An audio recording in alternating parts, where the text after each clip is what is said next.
Nous sommes le jeudi 2 janvier 2020. Bonjour à tous et soyez les bienvenus. Voici le sommaire de ce journal. En Côte d'Ivoire, les vœux du nouvel an du président de la République. Dans son allocution le 31 décembre dernier, Alassane Ouattara a livré son bilan après 9 années de pouvoir. Le chef de l'État ivoirien a également promis une année électorale paisible en 2020. Toujours en Côte d'Ivoire, le nouvel an 2020 célébré dans la liesse, occasion pour les familles de se retrouver autour de bons repas et d'échanger des vœux. Alors quelles sont leurs attentes pour la nouvelle année 2020? On en parle dans quelques instants.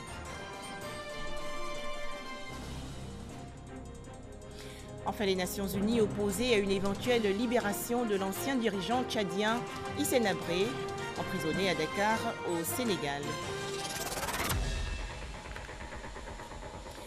Pour commencer, les vœux télévisés du président de la République de Côte d'Ivoire pour le nouvel an 2020. Alassane Ouattara a livré son bilan après 9 années de pouvoir. Le chef de l'État ivoirien a également abordé les questions relatives à l'actualité sécuritaire du pays et à la présidentielle d'octobre prochain. Le point avec Michel Digré. L'année 2020 sera une année électorale paisible. Je vous en fais la promesse. Vous pouvez me faire confiance. 3 phrases qui affichent la détermination du chef de l'État. Rassurer les populations dès l'entame de 2020, année électorale. C'est l'essentiel du volet politique de son adresse à la nation à la faveur du nouvel an. 2020 est une année décisive pour l'avenir de notre nation. Chaque Ivoirien sera amené à se prononcer sur la trajectoire qu'il souhaite donner à notre chère Côte d'Ivoire pour les prochaines années. La confrontation des idées et des projets, inéluctable au processus électoral, devra se faire dans la non-violence et le respect des lois, sans mettre en péril la stabilité du pays. Le président de la République, Alassane Ouattara, invite les jeunes à prendre une part active dans le processus électoral. D'ores et déjà, la Commission électorale indépendante a commencé la préparation de l'élection présidentielle. J'invite donc chaque Ivoirien et chaque Ivoirienne, notamment les plus jeunes, à se faire enrôler dès le lancement du processus. C'est ainsi que vous pourrez, vous les jeunes, faire entendre votre voix durant cette année électorale. Vous devez prendre vos responsabilités dans l'avenir de la Côte d'Ivoire. Car l'avenir de la Côte d'Ivoire, c'est d'abord vous. Oui, c'est vous en premier. Un discours au cours duquel les questions sécuritaires ont été abordées. S'agissant de l'actualité sécuritaire récente de notre pays, je voudrais vous rassurer à nouveau.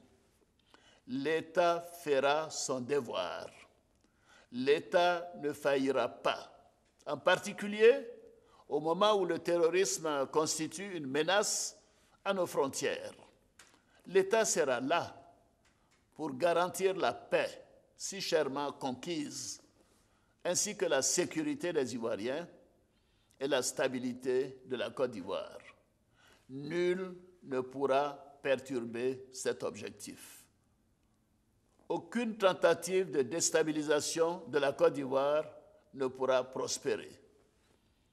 Pour tous ceux qui se sont rendus ou se rendront coupables de tels actes, la rigueur de la loi sera intégralement appliquée.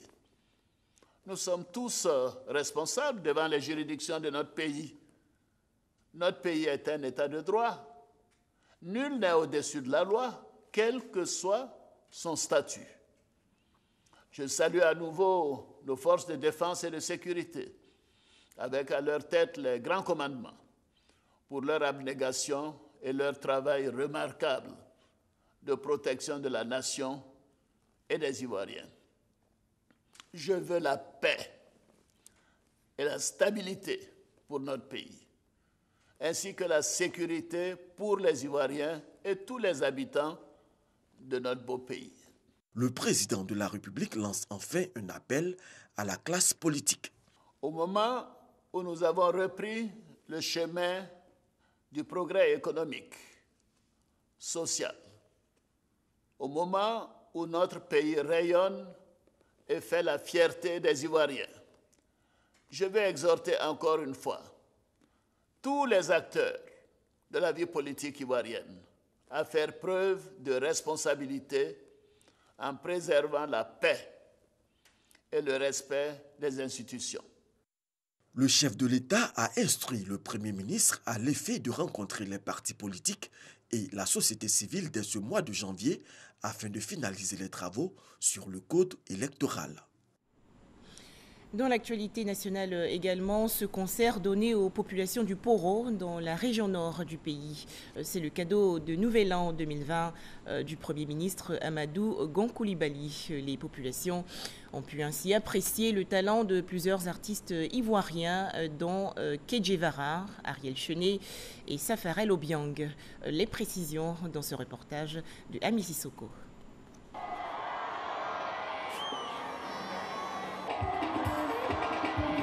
Minuit à Korogo, instant magique. Le gars t'a demandé pardon, tu n'as pas accepté. Il s'est même traîné dans la boue pour te récupérer. Sa famille... Que 2020 soit pour chacune et chacun de vous une année de bonheur, une année de santé, une année de réussite.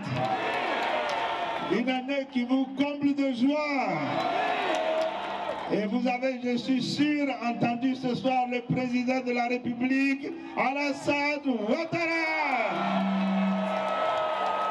Alors, il dit de vous dire, comme il a dit ce soir, que l'avenir de notre pays est assuré. La fête s'est poursuivie jusqu'au petit matin. C'est la surprise du Premier ministre Amadou Gon Coulibaly aux populations du Poro pour passer dans la bonne humeur de 2019 à 2020. Quand ils ont fait manger là, moi je n'étais pas encore arrivé, j'étais derrière là-bas, je dis hé Amadou bon. Il y a ce qu'il a envoyé ici encore. Il y a un mot de temps beau. Il y a une fille là qui a fui. À tour de rôle, plus d'une vingtaine d'humoristes et d'artistes dont la plupart composés de la crème du coupé décalé, tels que Kedjevara, DJ Léo, Ariel Chenet et Safarel, enflamment le stade municipal.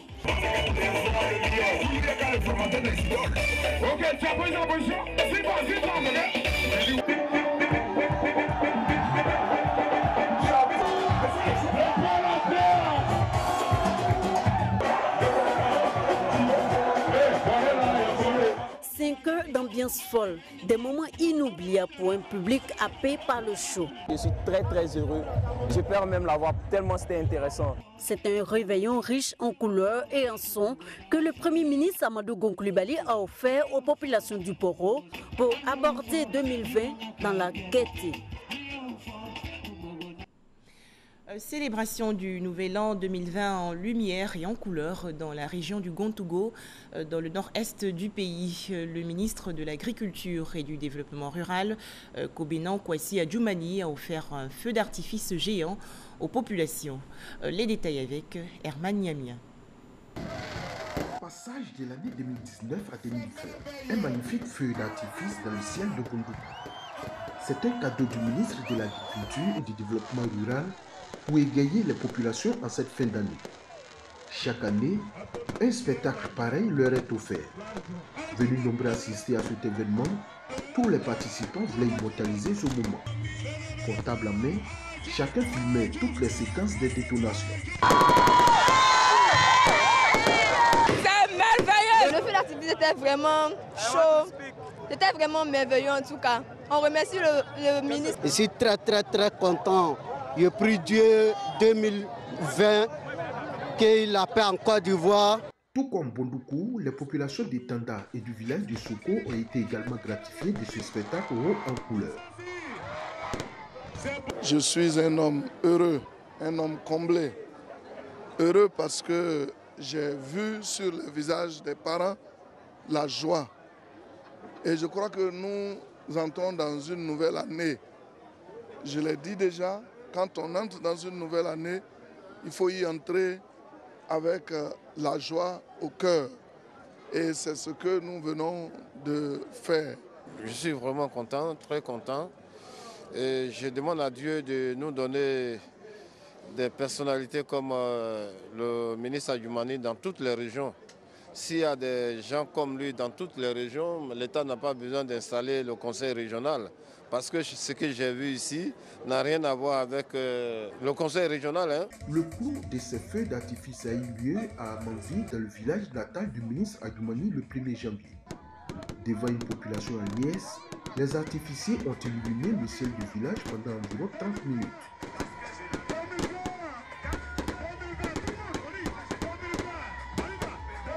Les feux d'artifice terminés, les populations ont continué la fête tard dans la nuit dans les bars et maquis des différentes villes. Nouvel an 2020, également temps de retrouvailles familiales. Autour d'un bon repas, les pères, mères et enfants expriment leur joie de voir la nouvelle année. Ils sont au micro de Chris Diomondé et Franck Quadio. À Kwedo Village, c'est le début de l'après-midi. Les populations n'ont, semble-t-il, pas encore récupéré de la fatigue de la veille. Dans cette habitation, il faut se rendre vers les cuisines pour percevoir un soupçon d'animation. Les femmes s'activent en attendant l'arrivée des invités pour le repas du 1er janvier. Tout à l'heure, vous allez voir, on va s'en régaler. Ce que vous allez manger là, ça assure la protection de tous ceux qui nous ont fait du bien. 2020, ce que nous souhaitons pour tous, c'est la paix. J'essaie de ramener tout le monde dans le sens de la réconciliation, puisque je dois amener tout le monde à s'entendre, je dois amener tout le monde à se comprendre. Je suis le garant de cette unité-là. Un tour aux deux plateaux. Musulmane, la famille Traoré célèbre le nouvel an à sa façon. Ici, ce sont des conseils prodigués aux membres de la maisonnée. Mais c'est aussi l'occasion de dresser le bilan de l'année écoulée. Pour moi, l'année 2019 a été une belle année parce que nous avons vécu dans une Côte d'Ivoire en paix. Et nous-mêmes, nous avons été en très très très bonne santé. Et je crois que c'est tout ce qu'on demande. Cap sur Yopougon, la cité dite de la joie. Au quartier Académie, les familles se regroupent autour d'un repas. Moment de solidarité, moment de partage. À l'approche de ces événements électoraux, en tout cas, nous voulons la paix. Le bon Dieu même sera au contrôle. Tout va se passer comme cela se doit. Je voudrais pour l'année 2020 que véritablement il y ait de la prospérité. Nos enfants qui n'ont pas de boulot, qu'ils puissent avoir du boulot. Cette année 2020, ce n'est pas le grand faste selon plusieurs avis. De la retenue sans doute, mais le sentiment général, c'est l'espérance d'une année pleine de promesses pour une Côte d'Ivoire de paix. Toujours en Côte d'Ivoire, dans le reportage qui va suivre, vous allez découvrir des personnes qui ont célébré de fête le Nouvel An 2020 et leur anniversaire puisqu'elles sont nées un 1er janvier. Ces deux événements tombent le même jour. Alors être né un 1er janvier, est-ce un avantage ou un inconvénient? On en parle avec Franck Quadio. Une matinée calme ce mercredi 1er janvier à Cocody au quartier Faya de la Riviera. Ce groupe de jeunes dévise tranquillement.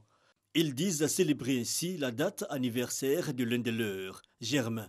Dans une autre commune, Koumassi, Fatou et son ami sont satisfaites de leur journée. Nées le 31 décembre et le 1er janvier, ces jeunes filles ont passé le premier jour de l'année dans les hôpitaux. J'ai voulu poser un acte social qui me tenait vraiment à cœur. Je me suis rendue dans 2 maternités, la PMI de Makori où je suis née et la maternité de Koumassi. Je suis partie offrir des kits de naissance à des mamans qui venaient d'accoucher, à mes jumeaux et jumelles. Elle a eu une très bonne idée. Quand elle a posé l'idée, j'ai adhéré parce que je me suis dit à quoi ça sert de tout le temps célébrer les fêtes, inviter les gens et donner. Mieux vaut donner un sourire à une maman qui vient de donner naissance, c'est encore mieux. Fatou, fière de l'action posée. Une action héréditée donc, dira-t-elle. Direction Yopougon. Priska, coiffeuse, s'occupe de sa dernière cliente. Déjà dans le ton de sa date anniversaire, t-shirt customisé entre autres et un programme tout le long de la soirée déjà défini. C'est vrai, c'est la nouvelle année, mais c'est mon anniversaire. J'ai décidé de m'amuser avec mes amis. Du 1er janvier. On va manger, on va partager beaucoup de choses ensemble. La raison de ce regain d'intérêt, Ce sentiment des natifs du 1er janvier d'être de grands oubliés dans l'effervescence généralisée, difficile selon eux de bénéficier d'attention particulière. Dans la mesure où c'est un jour de fête, tout le monde est en joie et tout, donc ça passe inaperçu. Il y a d'autres qui savent que c'est mon anniversaire, mais comme c'est la nouvelle année, du coup, ils sont concentrés sur le fait que c'est la nouvelle année, bonne heureuse année, tout. Et puis après, le lendemain, on dit « Allô, c'est ton anniversaire ?» Et pardon, j'avais oublié tout ça. Mes parents oublient que c'est mon anniversaire. Du coup, ce matin, je me réveille, je dis mais tante, c'est mon anniversaire aujourd'hui. Elle dit « Oh, ma fille, j'ai oublié. » Tu vois, c'est un peu frustrant pour nous. Des propos qu'il faudrait cependant nuancer. C'est un peu compliqué parce qu'on ne peut pas les fêtes d'abord. Chacun a sa priorité de préparer les fêtes. Donc c'est toi-même, c'est ton jour d'anniversaire, c'est toi qui te rappelles, c'est toi qui dois organiser. Et puis dis à tes proches que c'est mon anniversaire, je fais ça tant, je fais ça dans tel coin et tout. Qu'à cela ne tienne, l'entrée dans la nouvelle année ne laisse pas indifférent. Un joyeux anniversaire et des cadeaux à l'endroit de l'être aimé, suivi du bon année traditionnel, ce n'est jamais de trop.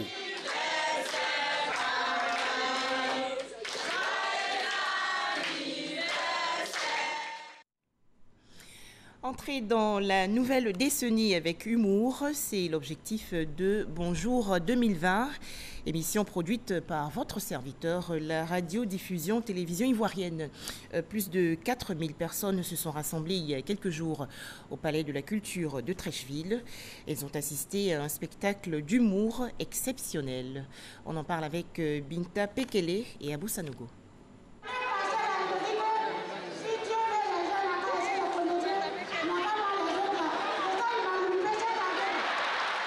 Nous sommes au Palais de la Culture Archicomble pour le classique au retour de Bonjour 2020. L'équipe du coach Guidefé fait montre de son savoir-faire. Dans la bonne humeur, dans le rire, dans la convivialité, on ne pouvait pas rêver mieux. En tout cas, félicitations à la RTI. Commencer la nouvelle année avec le bonheur, le rire, pas de stress. Ça fait du bien aussi de voir nos humoristes nous donner du plaisir, une manière pour moi aussi de les encourager. 12 humoristes se sont relayés sur la scène. Ils ont croqué plusieurs sujets, notamment les sujets de société et ceux relatifs à la situation sociopolitique, dans un style dont ils ont seuls le secret. Les 4000 spectateurs en ont eu pour leur compte. Le fou rire était au rendez-vous.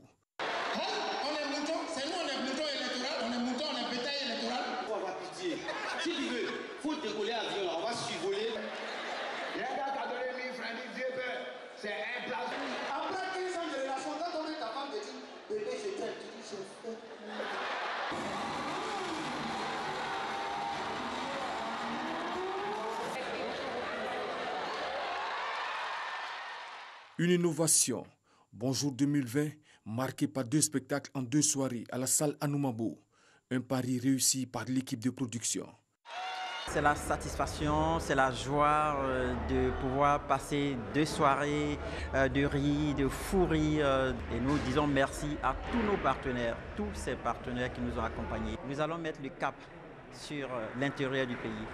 Et ce, à partir du 11 janvier, et sur l'étape de Yamsokro déjà, nous allons donner les couleurs. Le ministre-gouverneur Robert Begremambé, parrain de l'événement, encourage la RTI à maintenir cette innovation. Il serait important que la RTI pense véritablement à instaurer ces 2 épisodes en faisant en sorte que les Ivoiriens viennent en grand nombre parce que c'est des moments inoubliables de convivialité, de fraternité et de partage, de bonne humeur. Ça fait du bien. L'événement Bonjour a 13 ans et a lieu le mois de décembre de chaque année. Un rendez-vous attendu par l'ensemble des Ivoiriens. Nouvelle année 2020, bientôt un visage embelli pour les grandes villes de Côte d'Ivoire. En effet, un groupe industriel français spécialisé dans la publicité urbaine a décidé de s'engager auprès du ministère de la Ville. Les 2 parties ont donc signé récemment un mémorandum d'accord. Les explications de Mamadou Kouassi. Des signatures, une poignée de main et des échanges de parapheurs pour tisser ce nouveau lien entre le ministère de la Ville et le français JC Deco, numéro 1 mondial de la publicité.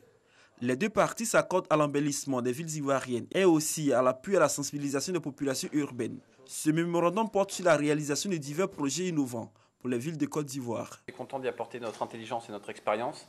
Et sachez que cette intelligence et que cette expérience sera ouverte aux opérateurs de cette industrie qui sont désireux, eux aussi, de s'inscrire dans le cadre de villes plus confortables, plus intelligentes, plus inclusives. Le ministre de la Ville, François-Albert Amichar, se félicite de cet engagement du publicitaire français à accompagner les villes de Côte d'Ivoire dans l'aménagement des espaces urbains. Il indique que ce partenariat permettra de promouvoir un modèle d'urbanisme moderne et efficace. Cette initiative cadre avec notre mission d'assistance et de conseil aux villes, ainsi que priorité d'embellissement de nos cités urbaines.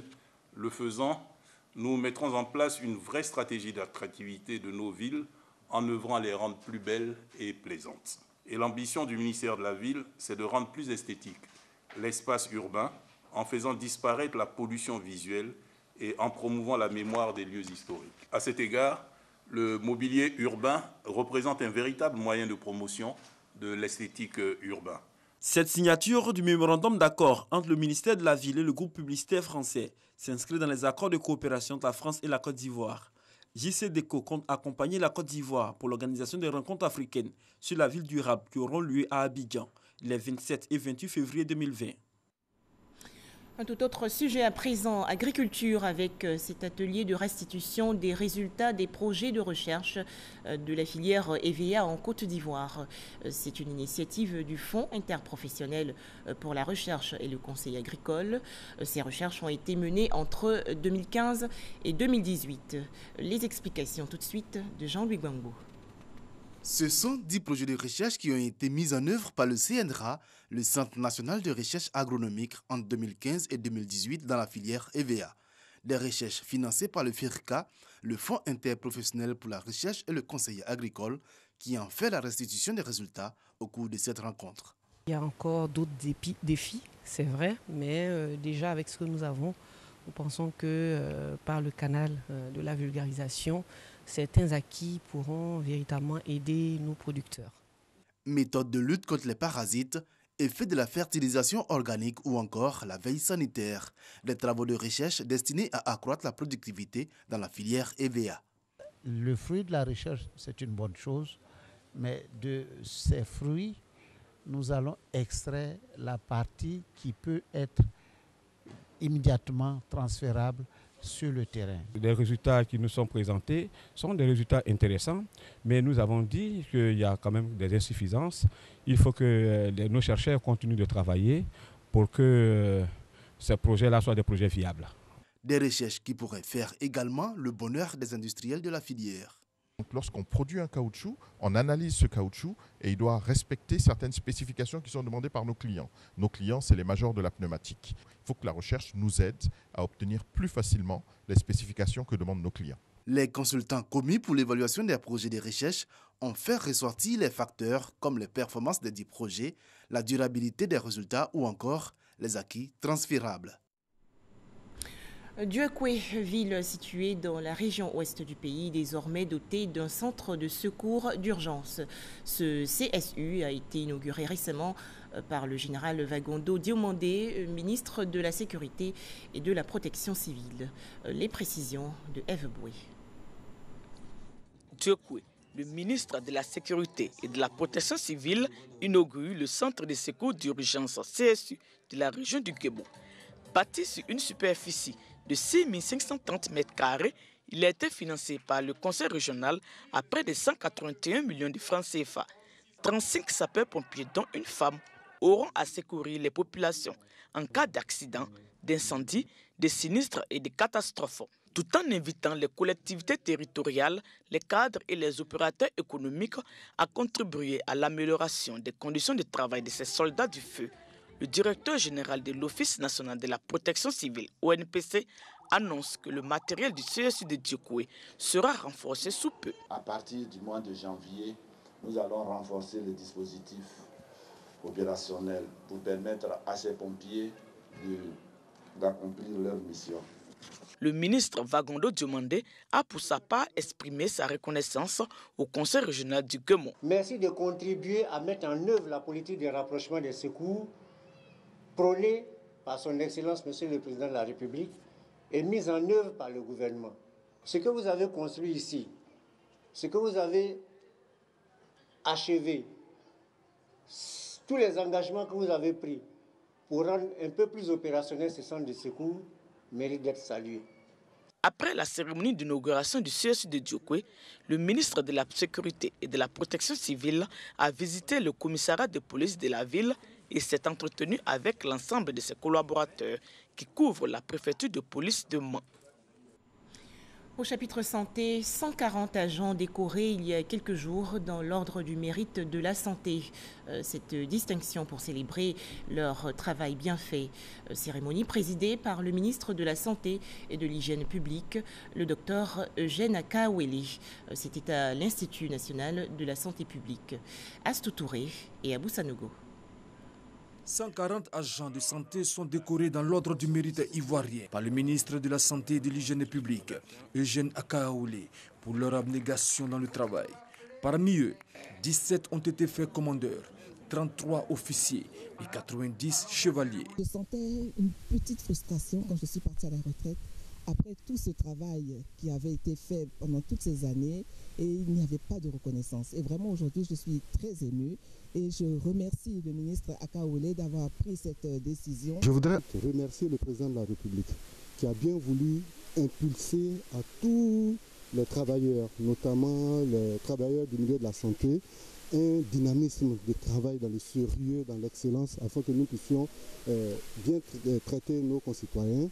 Surtout qu'on ne s'attendait pas à ça et qu'on nous a décorés, c'est ce sentiment de joie, de fierté et surtout de bonheur. Le ministre de la Santé et de l'Hygiène publique, après avoir invité les récipiendaires à partager leurs expériences avec les plus jeunes, a exhorté ses collaborateurs à plus de professionnalisme dans le travail. Ceux qui ont été décorés sont des modèles et cela doit inciter les autres à mieux faire. Nous attendons de la ressource humaine qu'elle apporte véritablement sa contribution pour que ce que le président de la République fait dans sa vision de développement d'un système de santé performant pour que l'ensemble des Ivoiriens, l'ensemble de la population ivoirienne puisse profiter, bénéficier de ces sacrifices consentis pour le secteur de la santé. Il est bon de noter que c'est la 4e distinction des agents de santé depuis 2018.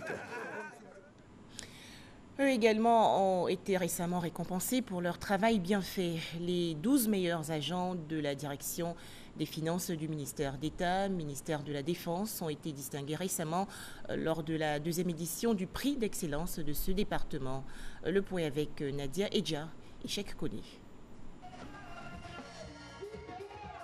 L'adjudant V. Victor, sacré meilleur agent 2019 de la direction des finances du ministère d'État, ministère de la Défense. Le couronnement de 30 ans d'exercice de rigueur, mais aussi du respect de la hiérarchie, comme il est de mise au sein de la Grande Muette. Au total, ce sont 12 distinctions décernées pour la 2e édition de ce prix d'excellence. À l'origine de cette initiative, la direction des finances du ministère de la Défense. Elle témoigne ainsi sa reconnaissance à ses collaborateurs. Pour permettre à mes collaborateurs de savoir que chaque jour nous les suivons et que nous reconnaissons leur travail fait, nous avons institué cela. Et je pense qu'avec cette 2e édition, je peux dire que mes éléments sont à la hauteur et sont à la tâche chaque jour pour mériter ce prix d'excellence. Le représentant du ministre de la Défense, Ahmed Bakayoko, a encouragé l'initiative. Les meilleurs agents sont primés et je crois que c'est un gage de compétition nourrie et compétition juste pour que les gens donnent toujours le meilleur d'eux-mêmes parce qu'il n'y a que le travail qui paye. Dites-vous une chose, tout ce que vous faites, même dans l'ombre, est su de vos chefs. En 2018, à sa première édition, le prix du meilleur agent avait été remporté par l'adjudant-chef-major Ignace Nchodadié. Il cède sa place cette année, mais repart avec le prix du meilleur agent de la sous-direction de la Saule et des Beaux. En image, l'actualité hors de chez nous. Emprisonné à Dakar, au Sénégal, depuis 4 ans, l'ex-dirigeant tchadien Hissène Habré serait très malade. Sa famille et ses proches réclament aujourd'hui sa libération, ce que refuse le Comité des Nations Unies contre la torture. Dans une lettre aux autorités sénégalaises, cette structure s'oppose à une éventuelle libération de Hissène Habré, condamné en 2016 à la prison à perpétuité pour torture, crime contre l'humanité et crimes de guerre. Enfin, en Israël, le Premier ministre inculpé pour corruption dans une série d'affaires et également en lice pour les législatives de mars 2020 a demandé officiellement l'immunité au Parlement. Benjamin Netanyahou l'a annoncé hier lors d'une conférence de presse à Jérusalem. C'est la fin de ce journal. Merci de nous avoir suivis.